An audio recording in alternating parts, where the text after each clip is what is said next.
Glória a Deus, queridos, a paz do Senhor Jesus Cristo. Eu quero falar de um tema que ainda gera muita dúvida, né? A Bíblia chama de o mistério da fé. E a fé da nova aliança, ela é muito diferente da forma como as pessoas acreditavam no Antigo Testamento. Quando o homem estava debaixo da lei, ele entendeu errado a lei. A lei foi dada para que o homem reconhecesse que não podia e clamasse por um Salvador. Mas o homem debaixo da lei tentava obedecer à lei e ficava culpado. Então o Senhor enviou Jesus Cristo e nos deu a fé da nova aliança. Eu quero falar sobre a fé da nova aliança. O nosso relacionamento com o Senhor é totalmente diferente daquele que as pessoas tinham no Antigo Testamento, onde elas eram criaturas. E hoje nós somos filhos de Deus, corpo de Cristo, representantes do Senhor. Como diz em João 15,16, não foi vocês que me escolheram, fui eu que escolhi vocês para que vocês vão, deem fruto, e fruto que permanece. Amém, queridos? Então, a fé da nova aliança, ela se desenvolve de uma maneira muito diferente daquela que nós vimos no Antigo Testamento. E é muito importante compreender essas características para que não sejamos equivocados e não venhamos a cair debaixo da lei. A Bíblia diz em Gálatas 3,10 que os que estão debaixo da lei estão em maldição. E que é estar debaixo da lei? É voltar para a antiga aliança, de ler, tentar obedecer na sua condição humana e, através disso, ter méritos, ter bênçãos, salvação e aceitação de Deus. Isso é um equívoco teológico gravíssimo. Muitos pastores incentivam o homem tentar ser aceito por Deus por obras, ao invés de ser salvo pela fé, né? A graça através da fé, essa fé que nós vamos falar aqui. E as boas obras serão então o efeito, o fruto. As boas obras são o fruto, não são a raiz. A raiz é a graça e a fé. Nós vamos falar sobre isso. Aqui em 1 Pedro, capítulo 1, versículo 7, diz assim. Eu vou ler o 6 e o 7, tá? Em quem vós grandemente vos alegrais, ainda que agora importa, sendo necessário, que sejais por um pouco contristados com várias tentações, ou provações, perseguições, né? Para que a prova da vossa fé, aqui eu quero falar de fé provada, a prova da vossa fé, muito mais preciosa do que o ouro que perece, é provado pelo fogo, se ache em louvor e honra e glória na revelação de Jesus Cristo. Queridos, aí diz no versículo 9, alcançando o fim da vossa fé, a salvação da vossa alma. A fé é dom de Deus, amém? A Bíblia diz isto, que nós recebemos a fé e a fé é dom de Deus, ela é um presente. Ela não se conquista pelo esforço humano, nem por mérito, nem por investigação intelectual. A fé, ela é dom de Deus. Ela é a presença do próprio Espírito de fé. Em 2 Coríntios 4,13, diz nós temos esse espírito de fé, por isso falamos. A Bíblia diz que em Josué e Caleb havia um outro espírito, por isso eles perseveraram. Muitas pessoas pensam que Deus está provando a nossa fé como provou, ou mesmo Jó pensou que Deus estava provando. Nós vemos no capítulo 1 e 2 de Jó que quem estava atacando Jó não era Deus, era o diabo. O diabo estava atacando Jó. Nós vemos como o Satanás foi até lá Deus para tentar acusar Jó.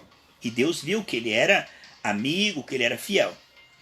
No entanto, Jó, embora fiel, justo, Jó não era perfeito. Jó não era perfeito porque só Jesus Cristo é perfeito. Jó foi aperfeiçoado. Tanto que ele disse assim, antes eu conhecia só de ouvir falar, mas agora os meus olhos te veem e eu me humilho no pó. Então Deus faz com que todas as coisas cooperem para o bem na vida que eles amam o Senhor. Deus está por nós, não contra nós. Deus não trabalha contra nós, Deus trabalha a nosso favor. Quando diz em Hebreus 12:2 que ele é o autor e consumador da fé, significa que ele gera a fé e ele confirma a fé, certo? Em todo o processo é de fé em fé, Romanos 1,17. Uma vez havia um pregador pregando que Deus é o autor e consumidor da fé. Como se Deus precisasse da nossa fé. Deus não precisa da nossa fé. A fé é dom de Deus, tá bom, queridos? O que nós precisamos compreender, está lá em Efésios 2,6, tá bom? O que nós precisamos compreender que Jó, ele era justo, temente, mas ele não era perfeito.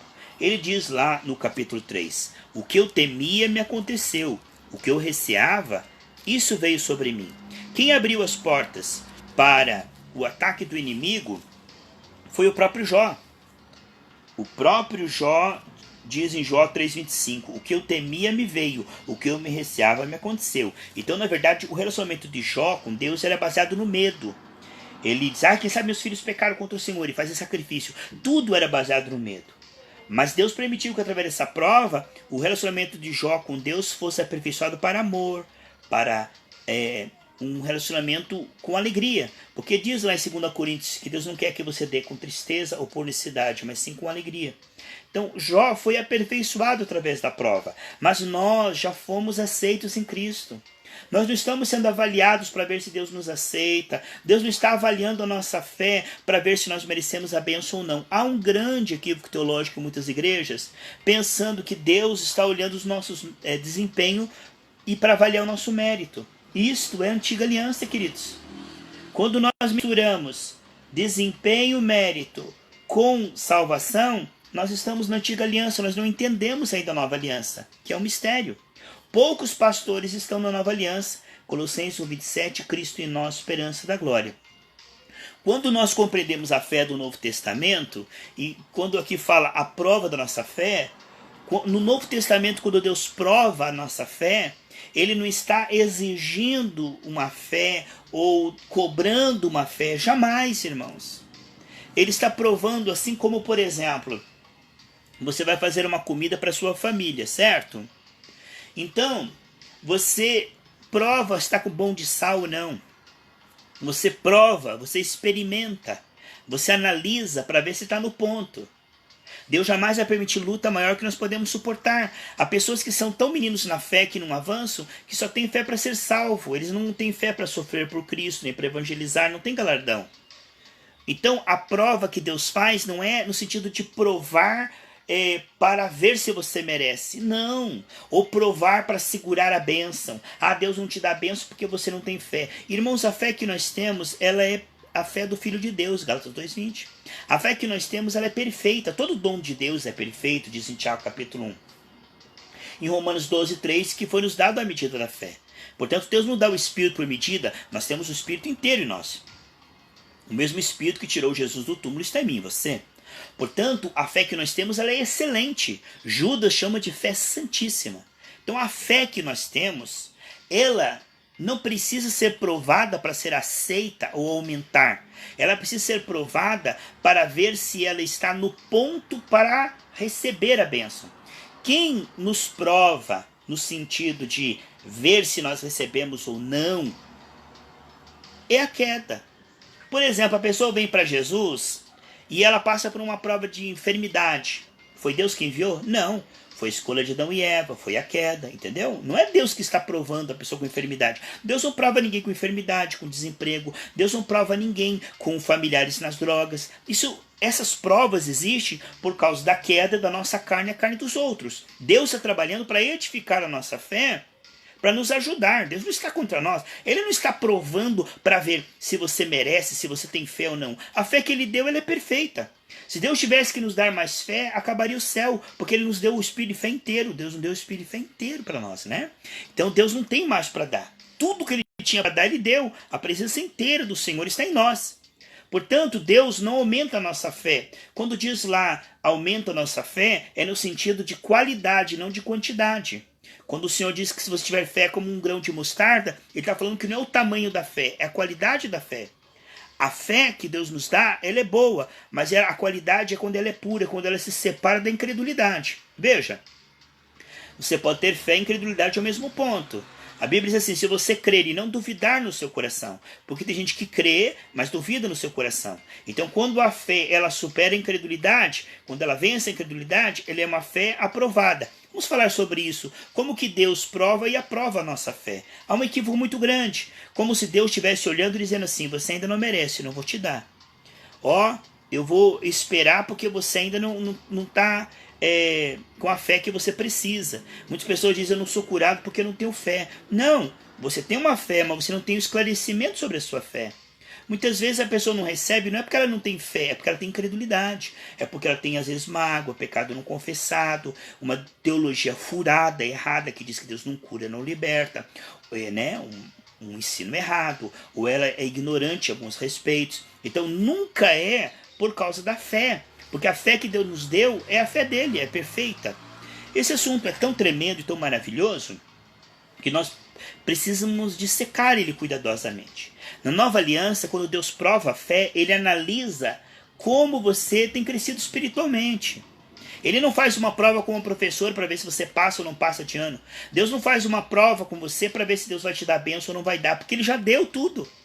Ele não tem nada para dar. Lá em Efésios 1:3, que ele já nos abençoou com toda sorte de bênção na região celeste. Ele já curou todo mundo, libertou, ele não nega nada. O Espírito Santo que foi derramado em Atos dos Apóstolos nunca mais voltou. As bênçãos todas são tuas. Agora Deus está nos ensinando como, queridos, como nós podemos cooperar com Deus. Deus está esclarecendo a nossa fé. Em 1 Coríntios capítulo 2, 9 em diante, diz que Deus nos deu o Espírito Santo como intérprete para que nós possamos perceber o que já recebemos gratuitamente. Depois que você recebe o Senhor, você precisa ter renovação da mente para perceber e manifestar o reino. Não é uma questão de Deus dar, é uma questão de perceber que você já recebeu, agir e falar como quem já recebeu. Abraão, quando recebeu uma palavra do Senhor, Deus chama as coisas que não são como se já fossem, Deus o chamou de pai de uma multidão, e então Abraão tinha que se considerar pai de uma multidão, crer, se ver e falar como pai de uma multidão. E quando ele se viu como pai de uma multidão e falou como pai da multidão, esse foi o canal através do qual Deus fez nascer o seu filho, Isaac. Então Deus, ele é o autor e consumador da fé. Ele nos leva a crer e depois ele confirma a nossa fé. Então Abraão, ele foi treinado na escola da fé para crer, agir e falar. Então a Bíblia disse, Marcos 11, 23 e 24, se você crer e não duvidar no seu coração, o que você disser e crer que já recebeu, te será dado. Aqui está o tempo, o Kairos e o Cronos. No Kairos, na cruz, Jesus já curou todo mundo. Se você crer e confessar que já foi curado, isso vai abrir um canal para que Deus faça a cura aparecer no seu corpo agora. Então essa dinâmica do Kairos e do Cronos, ela é tremenda. Eu tenho uma série aí no YouTube chamado o Kairos de Deus, onde fala sobre essas questões tão importantes. Nós estamos falando então, e quando Deus prova a nossa fé, Ele não está olhando se nós merecemos, Ele está olhando se nós conseguimos, para que Ele possa continuar ajudando. Quando você vai provar uma comida, você não vê se ela merece, você vê se ela está boa de sal, senão você coloca mais sal, entende? E se tiver muito salgado, você coloca mais água. O que nós estamos falando é que quando Deus prova a nossa fé, Ele não está olhando se nós merecemos. Muitas vezes nós somos imaturos, em Gálatas 3 diz que ainda que o herdeiro é herdeiro de tudo, ele precisa chegar à maturidade para ver, perceber e usufruir a herança. Assim, muitas vezes aquilo que já é teu, Deus precisa nos levar à maturidade. O que Deus está fazendo quando prova a nossa fé? Ele vê o nosso aproveitamento para que Ele nos ajude a nós crescermos. Não a nossa fé crescer, nós crescermos, descolando a nossa fé da incredulidade. Uma fé sem mistura. Creia somente, não temas, crê somente, não temas, crê somente.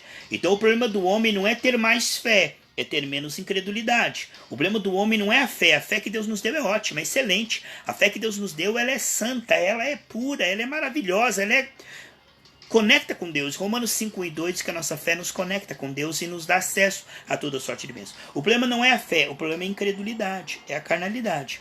Então quando Deus prova a nossa fé, Ele jamais vai nos negar alguma bênção. Ele vai ver que nós não estamos crendo, Ele vai nos ajudar a crer, tá entendendo? Muitas pessoas pensam assim, Deus está provando a minha fé, estou que nem Jó. Irmão, o tempo de Jó já passou, nós não somos discípulos de Jó, nós somos o corpo de Cristo. Jesus já pagou na cruz do Calvário nenhuma condenação lá para aqueles que estão em Cristo Jesus. Hoje o diabo não chega mais diante de Deus para falar de você e de mim, porque nós somos o corpo de Cristo. Esse negócio de Jó aí, prova de Jó, já foi. E se você ler o livro de Jó, Jó fala, os amigos falam, Jó fala, amigos falam, e de repente o Senhor aparece. Não foi uma prova que durou décadas, foi uma coisa rápida. E Jó já sarou, tá bom? Então, pare de ficar colocando uma teologia furada de que você está passando por uma prova de Jó, que Deus não quer te abençoar, que Deus não quer te curar, que Deus está te provando, por isso você está passando por dificuldade financeira, que Deus está te provando com doença. Deus não prova ninguém com doença, com enfermidade. Deus não prova, porque Ele já colocou tudo isso em Cristo. Cristo já levou as enfermidades, já levou a miséria, já levou a angústia. Deus, quando diz que Deus prova, Deus experimenta como quem experimenta uma comida. Ele prova, Ele analisa como é que está a tua fé para te ajudar. Não para ver se você merece, porque em Cristo você merece. Você é idôneo. Em Cristo, tudo já é teu gratuitamente. Então jamais Deus vai provar você para ver se você merece a salvação, para ver se você merece a bênção. Ah, Deus prova, então ele não vai me dar porque ele está provando a minha fé. Ele não vai dar, ele já deu tudo. Tudo já é teu, ele não vai dar, ele já deu. Que tem que cair a ficha é nós, para nós vermos que ele já deu tudo. Esse negócio de Deus está provando porque ele vai dar, Deus está demorando porque ele está... Não, Deus não está demorando nada. Em Isaías 30 diz que Deus espera para ter misericórdia de nós. Sabe o que significa que Deus espera para ter misericórdia de nós? Porque ele olha e vê que nós não temos fé. Ele olha e vê que nós estamos incrédulos. Então ele quer que aquilo chegue até nós, mas a nossa carnalidade bloqueia. Então quem é que exige da nossa fé? É os efeitos da queda. Sabe quem é que exige da tua fé? É a doença. A doença está cobrando a tua fé. A falta de dinheiro, os problemas familiares. Então a queda e a carne está provando a tua fé. Mas Deus não está provando a tua fé. Deus está te ajudando. A fé é dom de Deus. Então Deus não está olhando. Vamos ver se você merece. Se você merecer, eu vou te dar dinheiro. Vamos ver se você merece. Ah, não. Eu vou deixar você esperar mais um mês, porque mês que vem eu vou te curar. Ah, eu vou te curar porque eu estou provando a tua fé. Isso não existe. Não existe. Deus não precisa de nada da nossa carne, não espera nada da nossa carne. Paulo diz em Romanos 7,18, em minha carne, nada é bom. Então Deus não espera nada de você. A fé é Ele que dá, Ele que nutre, Ele que esclarece, Ele que descola da incredulidade. Deus não espera, é pela graça, Ele não espera nada de nós. Ele não tem que olhar para ver se você merece ou não merece. Ele vai assim, Deus está olhando para mim. Se eu merecer, Ele vai me curar. Se eu merecer, olha aí, Deus vai me dar... Irmão, isso é burrice. Nós estamos na aliança onde a nossa justiça é Cristo. Deus não olha para mim e para você pelo nosso desempenho, ninguém merece. Deus não olha nada. Nós precisamos de uma justiça emprestada. João 14,6 diz que ninguém vem ao Pai senão pelo Filho. Quando Deus olha o sangue de Jesus, Ele nos cura. Quando Ele olha o sangue de Jesus, Ele nos perdoa. Então, a fé do Espírito que está em nós e o sangue de Jesus que nos justifica. Deus não opera porque você tem muita fé. Não, meu irmão. Não tem nada a ver com merecimento. O nosso merecimento é Cristo. Nós precisamos do advogado diante do Pai, o mediador diante do Pai, que é Cristo. Jamais Deus vai olhar para você e para mim e ver, aquele ali merece a cura. Aquele ali merece a prosperidade. Aquela ali merece um dom. Não. Não.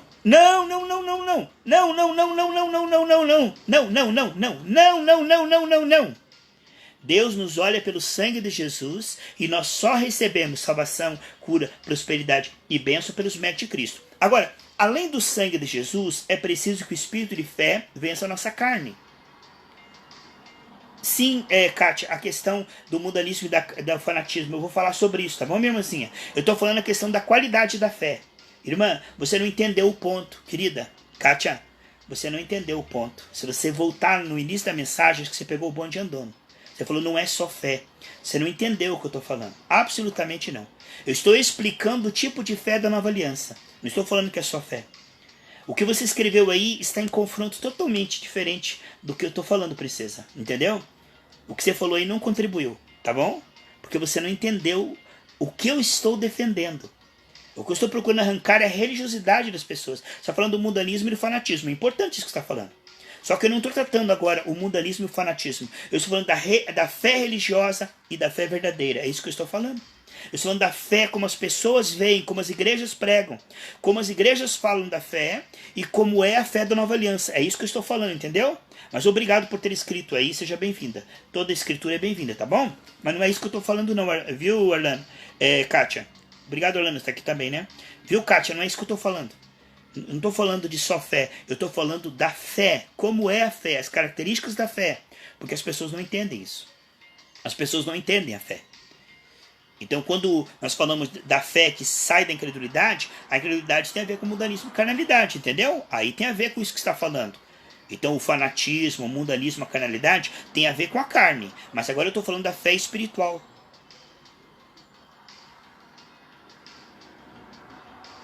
A questão é o seguinte, se você está com dor, né, e você tem fé, A questão é como está a incredulidade. Então é isso que eu estou falando aqui.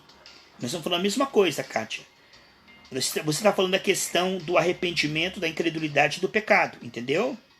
Você está falando de uma coisa, você está falando do arrependimento, eu estou falando da fé, entendeu? Você está falando de que não basta só ter fé, mas eu estou explicando que a fé, como ela é, entendeu? Se nós entendermos a fé, isso é muito importante. Senão nós não vamos conseguir, mesmo com arrependimento, entendeu, Kátia? Porque tem gente que se arrepende, tem gente que se humilha, não é verdade? Mas ela não entende a fé. E porque ela não entende a fé, ela pensa que não merece, entendeu? Ela pensa assim que ela não tem fé, entende? Tem pessoa que se humilha, mas ela pensa, eu não tenho fé, eu não mereço. Então nós estamos falando da questão da fé da nova aliança, isso é muito importante. Agora, o que você falou, Arlana, ela é importante dentro do contexto, ela é importante, mas não é o ponto. O ponto que eu estou tratando aqui é como funciona a fé do Novo Testamento, entendeu? É isso que eu estou falando. Como a fé do Novo Testamento ela é mal interpretada. Há muitos pastores que ensinam errado a fé para o povo. Como se a fé fosse uma moeda de troca. Você dá a fé, Deus te dá a bênção. Quando na verdade a fé é dom de Deus. É o próprio Deus que nos dá a fé. E precisamos aprender como desenvolver a nossa fé. E precisamos compreender que essa fé, ela é um milagre. Não se explica. Aqui em Marcos, Jesus estava dando para os discípulos o poder para eles expulsarem demônios e curar enfermos. Então, eles foram. E todo mundo que eles diziam em nome de Jesus era curado. Todas as pessoas que eles diziam em nome de Jesus, na hora eles eram libertos, os demônios saíam. Mas eles chegaram no menino que tinha convulsão, epilepsia. E quando eles disseram em nome de Jesus, aí o menino começou a gritar, se jogava no chão, torcia o olho. E eles se assustaram. Disseram, ei, não funcionou? Não funcionou a nossa fé dessa vez. Ficaram assustados, porque pela primeira vez eles disseram em nome de Jesus e a coisa não desapareceu na hora. Era um demônio diferente. Havia ali uma batalha espiritual. E há muitas lições para nós, Kátia, dentro dessa palavra aqui. Aí eles foram tentar expulsar o demônio do menino e o menino escumava, gritava, urrava. Eles ficaram assustados. Nisso chegou Jesus e o pai do menino falou assim, eu dei o meu filho para expulsar demônio, mas eles não conseguiram. Não conseguiram, e aí aconteceu o seguinte. Olha que aconteceu o seguinte. E aí Jesus perguntou, desde quando acontece isso com seu filho? Ele falou, desde pequeno, ele se joga no fogo, se joga na água. Aí ele falou, o senhor pode fazer alguma coisa, Jesus? Jesus falou, se eu posso? Olha, ele jogou para Jesus, mas Jesus falou, se eu posso, você crê que eu posso? Olha que coisa tremenda, irmão. Você crê que eu posso? Ele falou. Se você crê, tudo é possível. Que forte, irmão. Se você crê, tudo é possível. Então o homem falou para ele, você pode me ajudar? Jesus falou, você crê que eu posso? Que coisa tremenda, irmãos. Ele jogou tudo para Jesus. Jesus jogou tudo para ele. Você crê que eu posso? Meu Deus do céu. Aí Jesus falou assim para ele, você crê que eu posso? O homem falou, eu creio, mas me ajuda na minha incredulidade. Fortíssimo. Jesus falou, tudo é possível que crer. A expulsou do menino e o demônio fez igualzinho fez com os discípulos. O menino escumou, gritou, urrou, se jogou no chão e se fez de morto. Igualzinho que fez na frente de Jesus. Só que Jesus não era afetado pelo que ele via. Ele não era afetado pelos resultados imediatos. Quando ele falou com a figueira e não aconteceu nada, ele não foi afetado por aquilo. Ele sabia que a palavra que saía da boca dele era irrevogável. Um decreto real é irrevogável. Quando ele falou com a figueira, no outro dia se secou, ele estava tranquilo, porque ele sabia que tudo que ele falava acontecia, né? Eu tenho o que eu digo, né? Aí aconteceu que ele falou e o diabo gritou, espumou. Ele não deu bola, irmãos. Não deu bola para aquele teatro todo. Foi lá, pegou na mão do menino e levantou. Pensava que ele estava morto, né? Aí os discípulos disseram, por que nós não conseguimos expulsar esse demônio? Veja, eles tinham recebido o dom de expulsar demônios e curar enfermos. Mas o problema deles não era o dom de curar enfermos, expulsar demônio, era a incredulidade. O problema deles não era a fé, era a incredulidade. O problema deles não era a fé, porque a fé que Deus deu era boa, era a incredulidade. Entende? Aí, meus queridos irmãos, eles perguntaram, por que nós não podemos expulsar esse menino, esse demônio do menino? Olha, você vê que interessante que em Marcos 9, versículo 23, Jesus diz, tudo é possível que crer, né? Olha só que interessante, Marcos 9, 23 diz, tudo é possível que crer. E aí, Depois os discípulos perguntam no 28, por que não podemos? Jesus diz, tudo você pode se você crer. E eles perguntaram, por que nós não podemos? Tudo você pode se você crer. Aí eles perguntaram, por que nós não podemos? A resposta era a mesma pergunta. O problema deles não era falta de fé, era incredulidade. Por que vocês não expulsaram? Por causa da incredulidade. Algumas traduções da Bíblia dizem assim, por causa da vossa pequena fé. Meu Deus! E isso dá um problema teológico gravíssimo, traduções erradas da Bíblia. Quando diz assim, em algumas versões, não sei se a tua Bíblia diz assim, por causa da vossa pequena fé. Meu Deus do céu. Isso é de matar. Isso é de acabar com a pessoa quando você pega uma tradução que diz assim, por causa da vossa pequena fé. Como é que ele fala por causa da vossa pequena fé, se no mesmo texto ele diz, se você tiver fé como um grão de mostarda, que é a menor das sementes? Então não é por causa da pequena fé, isso foi mal traduzido. Por causa da vossa incredulidade. O que significa? Fé no espírito, incredulidade na alma. O problema deles não era a fé, porque Deus deu a eles o poder para expulsar demônio e curar enfermos. O problema deles é a incredulidade. E ele falou, essa casta de incredulidade, de ver o demônio, ser muito afetado pelo que vê, sabe? Eles sempre expulsavam o demônio e saia chispado. Daquela vez eles expulsaram o demônio, gritou, urrou, caiu e não saiu. Eles foram afetados pela primeira vez porque eles viram. Aquele espetáculo daquele menino gritando afetou eles mais do que o que Jesus falou. Jesus falou para eles, vocês têm o poder para expulsar demônios. Mas eles ficaram afetados pelo que eles viram, pelo que eles ouviram daquele menino. Eles falaram, não saiu, olha o demônio gritando. Então Jesus falou, essa casta de incredulidade só sai com oração e jejum. Quando você jejua, teus sentidos espirituais ficam mais aguçados. A carne fica mais subjugada, sabe? Quando você jejua, você não fica tão afetado pelo que vê, pelo que ouve. Você começa a perceber mais no espírito. Por isso eu convido os irmãos, eles não vão, irmãos. Eu convido os irmãos, eles não vão. Eu convido os irmãos, eles não vão na manhã de jejum comigo. Porque essa caça de incredulidade, irmão, ainda que você tenha fé, se você tem incredulidade, não funciona. Então, além da oração, é preciso jejum. Jesus não disse se vocês quiserem jejuarão. Ele disse quando eu for retirado, os meus discípulos jejuarão. E hoje a igreja ela não jejua, irmão. Por isso ela tem fé, mas tem incredulidade. Tem fé, mas tem incredulidade. Tem fé, mas tem incredulidade. Tem fé, mas tem incredulidade. Então ele falou, essa casta de demônio, de incredulidade, só sai com oração e jejum. Porque através do jejum você fica mais sentido, mais sensível no espírito, os sentidos espirituais são mais abertos, você começa a crer na palavra, você começa a não ficar tão afetado pelo que vê, a tua carne, ó, ela diminui. Só um pouquinho que eu vou fechar a janela aqui, tá? Por favor. Então, queridos, nós falamos aqui que a incredulidade, ela na carne, ela só diminui com oração, jejum, oração e línguas. Então eu quero convidar você para participar cansado, com sono, só o bagaço. Sábado de manhã, vai no sol, vai na chuva, vamos jejuar, irmão. Por quê? Através da meditação da palavra, tua fé cresce, se desenvolve. Mas através do jejum e da humilhação, a incredulidade diminui. Tão importante quanto ter uma fé boa, nutrida, clara, é ter uma incredulidade que diminui, irmão. Tá entendendo? Às vezes tua fé tá boa, mas tua incredulidade tá aqui junto. Jesus disse, por causa da vossa incredulidade. O que aconteceu? Eles criam para expulsar, mas eles duvidaram porque viram o menino gritando. Às vezes você crê na cura, mas a dor no corpo faz com que você duvide da promessa. Às vezes o que você está sentindo, o que você está vendo, a tua conta bancária no vermelho, aquilo te afeta mais do que... Quando aquilo que nós estamos vendo afeta mais do que a palavra de Deus, não adianta orar e ler a Bíblia. Não adianta orar e ler a Bíblia. É como a Kátia falou, é preciso se humilhar. E uma parte importante da humilhação é o jejum.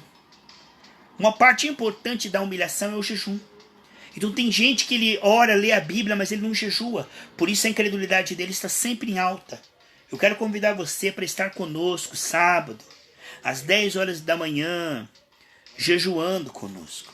Então Jesus falou que vocês não puderam expulsar porque essa casta só sai com oração e jejum.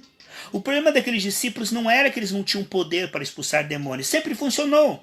O poder deles é que eles foram afetados porque eles viram o menino gritando. Eles viram e aquilo ali afetou eles. Às vezes a pessoa é mais afetada pela doença, pela falta de dinheiro, desemprego, opinião dos familiares, por aquilo que ela está sentindo. Isso significa falta de jejum. Isso significa uma potestade está criando uma fortaleza. Lá em 2 Coríntios capítulo 10, que o diabo coloca fortalezas, imaginações e impressões que são quebradas pela unção. E essa unção vem através da oração, do jejum, da humilhação, das madrugadas com Deus, tá bom? Vamos falar sobre isso. Amados, a verdade contra a mentira é assim. Apocalipse capítulo 19, versículo 13, diz que o nome de Jesus é a palavra de Deus. A Bíblia diz aqui em Apocalipse 9,15 que da boca de Jesus sai uma espada afiada para ferir as nações. Então a espada de Jesus não está na sua mão, está na sua boca. A maior arma do cristão é a palavra no Espírito. Salmo 138, 2 diz que acima de tudo está a palavra de Deus. Então a palavra é soberana, ela é a palavra de Deus, é a palavra da fé, é a palavra de Cristo. Cristo é a palavra, Cristo é o Logos, Cristo é o Rema. Então quando nós, queridos, falamos a verdade, lá em Provérbios 12, 17, aquele que fala a verdade manifesta a justiça. A maior arma do cristão é a palavra. E a maior arma do diabo é o quê? É a palavra. Por que se compara Satanás com o Leviatã, o grande crocodilo? Qual a maior arma do crocodilo, irmãos? É a boca, uma boca grande. Então o diabo é o pai da mentira. A arma dele é a boca, é mentira. A primeira coisa que ele fez, chegou no jardim e falou, é assim que Deus falou, tentando contraditar. A palavra Satanás significa aquele que se opõe, que contradiz, que diz, não, não é assim, não é assim. Entende? Então, a arma do diabo é a boca da mentira. E a arma do cristão é a boca da verdade. Você vence através da palavra. E Provérbios 18, 20 e 21 diz que o poder da vida e da morte está na boca, na palavra. Por isso, quando nós fechamos a boca e jejuamos, amamos o Senhor mais que o alimento, o corpo sofre, o corpo não gosta de jejum. O corpo não gosta de dobrar o joelho e orar, madrugadas com Deus, o corpo não gosta, a carne não gosta. Mas quando nós colocamos a nossa carne em segundo plano, jejuamos, colocamos a nossa carne em segundo plano, acordamos mais cedo. Ah, pastor, eu não vou no jejum domingo cedo porque eu não gosto de ir na igreja cedo, eu não gosto de acordar cedo, eu gosto de acordar lá por meio-dia. Essa tua preguiça faz com que você fique com a tua vida espiritual medíocre. Você não rompe. Sabe, sempre ali patinando, porque você sempre faz a mesma coisa, tem sempre a mesma coisa. Sempre a mesma coisa, nunca você rompe. Ah, não, jejum não. Ah, vigília não. Ah, não, tô com preguiça. Então você nunca rompe, tem uma fé medíocre. Você nunca faz nada diferente. Por isso, a tua fé fica ali, aquela lasquinha de fé para ser salvo. Mas teu ministério não deslancha, você não tem um crescimento, visões, revelações, você não tem ministério. Por quê? Porque você não ora, não jejua, como disse a Kátia, não se humilha, não busca Deus de madrugada. Então o que acontece? Sim, a questão da incredulidade, Kátia, ela é importante nós falarmos da questão da incredulidade, nós estamos falando agora. Você está falando o que leva a pessoa a ser incrédula, né? Não entendi, pastor. Olha, eu tô no nível mais alto, a gravação está no nível mais alto que eu posso colocar, querida. Não tem como falar mais alto, viu, princesa? Eu estou no nível mais alto que eu posso. Então, a incredulidade, Kátia, ela tem a ver, sim, com o pecado, ela tem a ver, sim, com a mágoa, ela tem a ver com a preguiça, e tem a ver com a falta de consagração que nós estamos falando agora. A falta de jejum, entendeu? Nesse texto aqui, aonde Jesus está falando, ali, por que a fé deles não funcionou, Jesus falou, porque vocês não jejuam. Essa casta precisa mais do que oração e leitura bíblica, mais do que ir no culto, né? Eu acho que, Elaine, pede pra tua menina a aumentar o som do celular dela. Quem sabe é o celular aí que tá baixo, entendeu? Às vezes ela abaixou sem querer, você colocou o dedo e você abaixou o celular e você pensa que é aqui, Vitória, mas na verdade é aí no teu celularzinho, tá bom, princesa? Mas eu agradeço você estar participando conosco, tá bom, Vitória? Depois você coloca de novo no começo e escuta ele inteiro, tá bom? Tá? Então, irmãos, a incredulidade, essa casta de incredulidade, Kátia, é com vigílias. Lembra que você sempre participava conosco nas vigílias lá na 7ª, né? É com manhã de jejum. Tem que ir além do tradicional. Por exemplo, você está com uma saúde boa, Kátia. Ah, você almoça ali, tudo bem, tá tudo bem, entendeu, Kátia? Mas se de repente aparece uma anemia, aí vai ter que tomar polivitamínico, um monte de coisa, você entende? Assim é a nossa batalha espiritual. Se parece que tá tudo normal, só o culto tá bom. Mas quando a batalha tá intensa, é vigília, é manhã de jejum, é como a Kátia falou, é humilhação, é rosto no pó. É uma batalha intensa, irmão. Então, às vezes a pessoa tá numa batalha no nível 10, Kátia. A pessoa tá com o nível 10 de batalha. A fé tá no nível 5, a incredulidade tá no nível 10. Então o problema dela não é a fé, o problema dela é a incredulidade. É falta de humilhação, como a Kátia falou, é falta de consagração, é falta de arrependimento, né?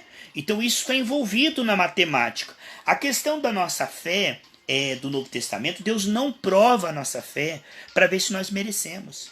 Deus não tem um caminho mais curto e mais longo. Se ele tivesse um caminho mais curto para te dar essa bênção, ele já tinha te dado. Quando ele não dá, ou porque nós não cremos, ou porque não estamos preparados, ou por causa da incredulidade. Porque a questão é, Deus já deu. Deus jamais vai negar nada, diz o Salmo 84. Então não é Deus que está com a mão encolhida, com vida gravado, é os pecados que fazem com que nós não percebamos a Deus. Isaías 59, 1 e 2. Então muitas pessoas falam, Deus matou o meu filho porque ele quis levar para o jardim. Deus não mata ninguém, mano. Não sei como é que as pessoas... Deus que... tem aqueles profetas do caos, né? Deus está falando que está mandando coronavírus para acabar com a nação. Deus vai mandar um furacão porque eu estou irado. Irmão, esse Deus eu não conheço. O Deus que eu conheço colocou toda a sua ira lá no Calvário em Jesus. E Jesus pagou. Por isso nós hoje somos aceitos, amados, perdoados. Deus não manda furacão. Deus, ele aquieta o furacão. Jesus não envia a tempestade, ele vem com a tempestade, acalma a tempestade, você entende? Quem vem para matar, roubar e destruir é o diabo, não é Jesus. Quem coloca enfermidade nas pessoas é o diabo, não é Jesus. O furacão, o vendaval, o terremoto, a nevasca, isso são efeitos da queda. Deus não criou o mundo para isso. Até a natureza está sofrendo e gemendo, diz Romanos 8. As pestes, pragas, fomes, nada disso é vontade de Deus, são efeitos da queda. Deus não manda peste, não manda praga, não, esses profetas carnal, irmão, e começa a orar em língua. Eita, assim diz o Senhor, porque eu vou matar, porque eu vou... Ai, irmão, e eles passam o aldo de um para outro, de um para outro, de outro, e se multiplica, ele se multiplica na... Como falta discernimento em muitos crentes, né, irmão? E eles pegam, ó pastor, ó, o profeta falando que Deus vai arrebentar com o Rio de Janeiro. Irmão, que coisa doida. Nós estamos na esfera da graça. Hoje Deus já puniu todo o pecado em Cristo Jesus. Deus não manda nada de ruim. Isso acontece por causa do pecado das nações e por causa das brechas de Satanás vem para matar, roubar e destruir. Assim parece que o povo é que nem Jó, disse, Deus me feriu. Deus não feriu Jó, quem feriu Jó foi o diabo, irmãos. Deus veio para curá-lo. Tem gente, irmão, que tem uma esquizofrenia. Arlana, uma esquizofrenia teológica. São cegos guiando cegos. Ai daquele que caiu numa igreja dessa, Arlana. O que eu vejo no WhatsApp de profeta do caos. Eis que o Senhor está dizendo, estou irado com essa nação. O Senhor, eu vou mostrar minha glória, eu vou matar, eu vou mandar fome e peste. Ah, vai tomar banho, meus irmãos. E o povo diz, fala Deus. Não é Deus, não é Deus. A ovelha conhece a voz do bom pastor. A ovelha conhece que Deus vem para dar vida e vida com abundância, para levar perdão, misericórdia. Nós estamos no tempo da graça, não no tempo da ira de Deus. A ira de Deus vai ser após o arrebatamento da igreja. Então esse assunto é tão vasto. Quanto tempo eu estou falando, não sei. Tenho que entender. Tocou no ungido, aí feitiçaria gospel, mata, né? Então, olha só. Queridos e amados irmãos, a fé do Novo Testamento, ela é um dom. Deus não prova a sua fé para ver se você merece. Deus não prova a sua fé para ver se ela está do tamanho que ele pode te dar bênção. Deus prova, ele analisa, ele como prova a comida para ver se está. Ele prova para ver aonde ele vai acrescentar, aonde ele vai fortalecer. Obrigado, Orlando. Então Deus jamais vai provar para esperar algo de você. Deus não espera nada da nossa carne, irmão. Imagine que Deus vai te provar e dizer, quando você merecer eu vou te dar. Quando você for bonzinho, eu vou te dar. Isso é a antiga aliança, que o povo entendeu errado. Nem era a vontade de Deus na antiga aliança. Porque a antiga aliança não foi feita para obediência, mas sim para arrependimento. Até que Cristo viesse, entende? Então, as pessoas estão muito confusas. E tem muita gente pregando uma mensagem tosca, irmão. Então, essa questão da prova está clara para você? Deus não prova. Quem prova são as lutas, irmãos. É os efeitos da queda, é a doença, é o diabo, é a fraqueza da nossa carne. É isso sim. Mas Deus, ele está por nós, não contra nós. Isso é muito importante que eu e você compreendamos. Deus não mata, Deus não prova, Deus não castiga, a não ser que Deus corrige. Lá em Hebreus 12 diz que Deus corrige, açoita aquele que chama por filho, mas aí é na alma, não com doença, não com falta de dinheiro. O Pai dos Espíritos, ele corrige no Espírito, assim como o Pai carnal corrige na carne, com varada no bumbum, assim Deus nos corrige na alma, nos levando pela graça ao arrependimento. Espero que esse estudo possa ter sido de alguma valia para você. Então, se você...